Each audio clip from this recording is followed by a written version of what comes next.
Very good morning student.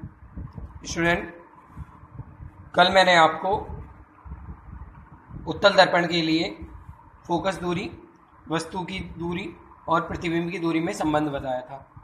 आज student हम एक नया टॉपिक स्टार्ट कर रहे हैं, प्रकाश का अपवर्तन यानी रिफ्रैक्शन ऑफ लाइट।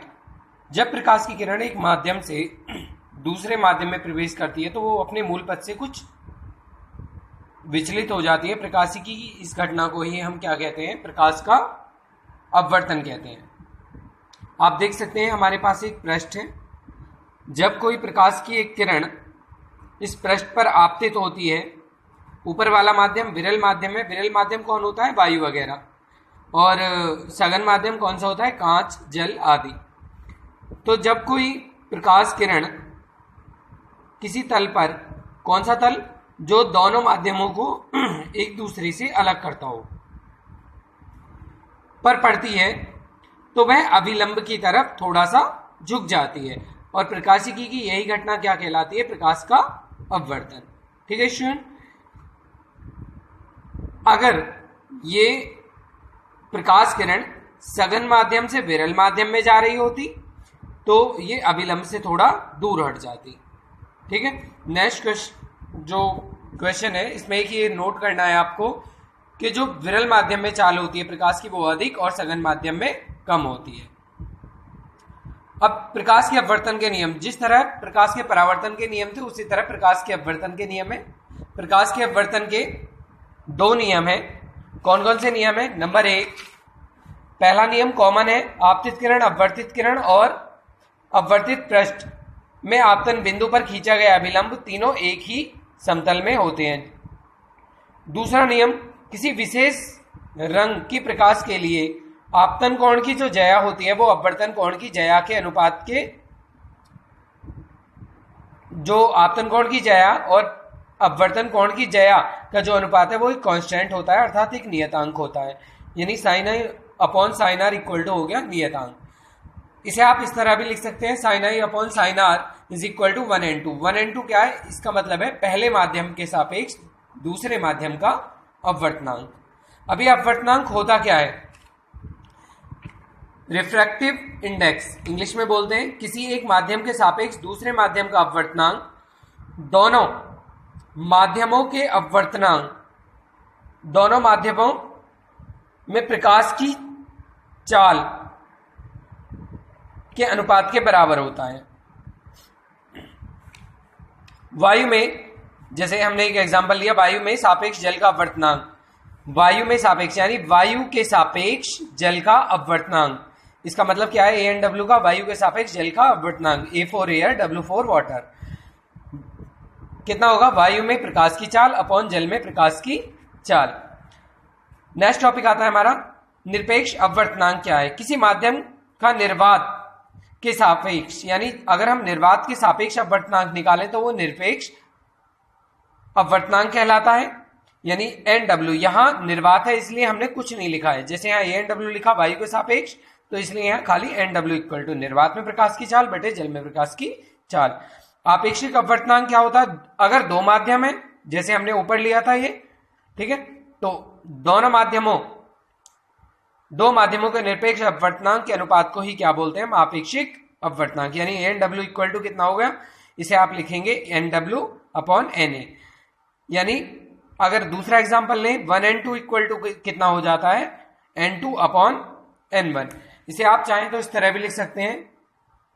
N2 को क्या लिखेंगे हम? C अपॉन V2 और N1 को क्या लिखेंगे? C upon V1। C से C कैंसिल, तो 1n2 इक्वल टू कितना आ जाएगा? V1 बटे V2। स्टूडेंट ये इंपॉर्टेंट टॉपिक है, इसे ध्यान से देखना है, वास्तविक तथा आवासीय गहराई।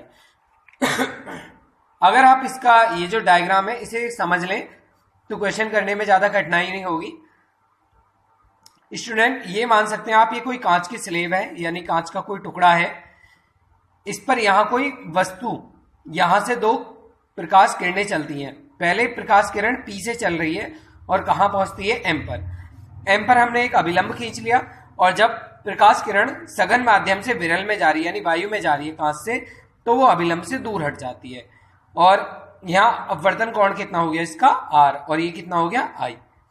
इसी तरह दूसरी किरण को लेके गए हम, ये n पे गई और अभिलंब से दूर हट गई। ठीक है, अब दोनों जो किरणें हटी हैं उनको पीछे हटाने पर डॉट डॉट करके एक बिंदु P पर मिलती हैं, एक बिंदु Q पर मिलती हैं। तो OQ जो है ये स्टूडेंट आभासी गहराई है, और जो OP है ये रियल है, ये वास्तविक गहराई है। ठीक है, जैसे मैंने कांच लिया, आप चाहें तो यहाँ एक वाटर भी ले सकते हैं। ठीक है, कोई भी मीडियम ले सकते हैं हम यहाँ पे। जब कोई प्रकाश किरण विरल माध्यम से सघन में प्रवेश करती है तो वो अभिलंब की ओर झुक जाती है। जब अभिलंब की ओर झुक जाती है, अभिलंब से दूर हट जाती है, अभिलंब से दूर हट जाती है। ठीक है, अभिलंब से दूर हट जाती है, क्योंकि अभिलंब से दूर हटेगी। जब विरल माध्यम से सघन माध्यम में जाती है तो अभिलंब की तरफ झुकती है, और जब सघन माध्यम से विरल माध्यम की तरफ जाती है तो अभिलंब से दूर हट जाती है। अब यहां आप देखिए, मैंने ट्रायंगल लिया है कौन सा, यहां पे एंगल MPO, M डायग्राम में देखिए MPO, इसमें आप अगर देखें ये रेखा, ये जो अभिलंब है ये इसके समांतर है, समांतर है। तो ये एंगल अगर I है, चूंकि जेड में बने एंगल कैसे होते हैं, सेम होते हैं, यानी एकांतर कोण कहलाते हैं। तो ये I है तो ये भी कितना होगा, I होगा। ठीक है स्टूडेंट, और ये R है तो ये भी कितना होगा, R। ऐसे कोणों को क्या कहेंगे हम, संगत कोण। तो ये यहां पे मैंने दोनों दिखा दिए हैं। ठीक है, उसके बाद प्रकाश किरण कांच से वायु में जा रही है, क्योंकि कांच से वायु में जा रही है तो GNA यानी कि कांच के सापेक्ष वायु का अपवर्तनांक, स्नेल का नियम लगा देंगे sin I upon sin R। अगर हम इसे उल्टा करते हैं, ANG करते हैं, तो ये बदल जाएंगे, sin R upon sin I हो जाएगा। अब ट्रायंगल OQM में चलो आप, OQM में। ठीक है, तो यहां से हमें R की वैल्यू निकालनी है। sin R इक्वल टू कितना होता है, लंब बटे कर्ण, लंब कितना हो गया OM, और कर्ण कितना हो गया OQ, ये वैल्यू निकल गई। इसी तरह POM बड़े वाले में चलेंगे, यहां I निकालेंगे तो OM अपॉन MP हो जाएगा, ये निकाल दीजिए। अब ये सेकंड है, ये थर्ड है, दोनों की वैल्यू sin I और sin R की जगह, sin R और sin I की जगह रख देंगे तो हमारा निकल के क्या आ जाएगा, ANG equal to OM upon QM upon OM upon PM। Solution करेंगे, ANG की वैल्यू आ गई PM अपॉन QM। अब इसने कहा यदि M बिंदु O के अति समीप है तो PM जो है वो PO के बराबर होना चाहिए और QM QO के बराबर होना चाहिए। भाई ये अगर दोनों समीप है, कौन कौन, M और O। ठीक है, तो ANG की वैल्यू कितनी हो जाएगी, PO अपॉन QO। अब ये PO क्या है, वास्तविक गहराई, और QO क्या है, आभासी। तो जो हमारा इनमें रिलेशन बन के आएगा ANG इक्वल टू वास्तविक गहराई बटे आभासी गहराई। ठीक है स्टूडेंट, तो इंपॉर्टेंट है, इसमें न्यूमेरिकल बहुत आते हैं। नेक्स्ट स्टूडेंट 10th वाला टॉपिक है पूर्ण आंतरिक परावर्तन, टोटल इंटरनल रिफ्रैक्शन क्या होता है। सबसे पहले इसमें आप पढ़ेंगे क्रांतिक कोण, यानी जब कोई प्रकाश किरण किसी माध्यम में विरल माध्यम सघन से विरल में जाती है तो अभिलंब से दूर हट जाती है।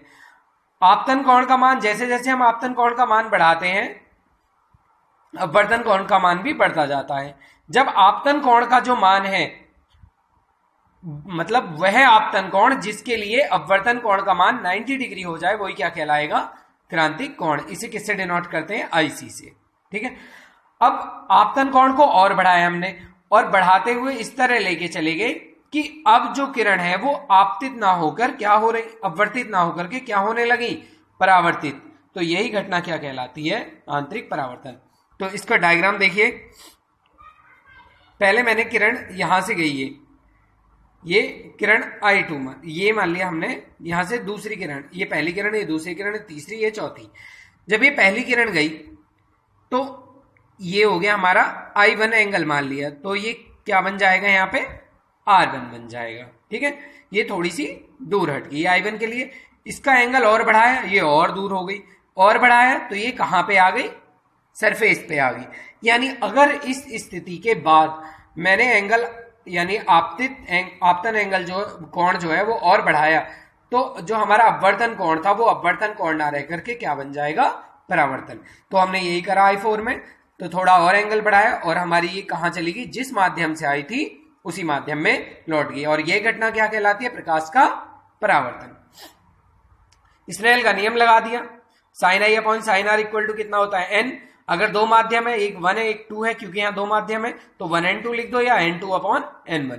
आई की वैल्यू कितनी बढ़ाई हमने, IC तक, क्रांतिक कोण तक, या तो आर की वैल्यू कितनी होगी, 90, तो sine IC upon sine 90 equal to n2 upon n1।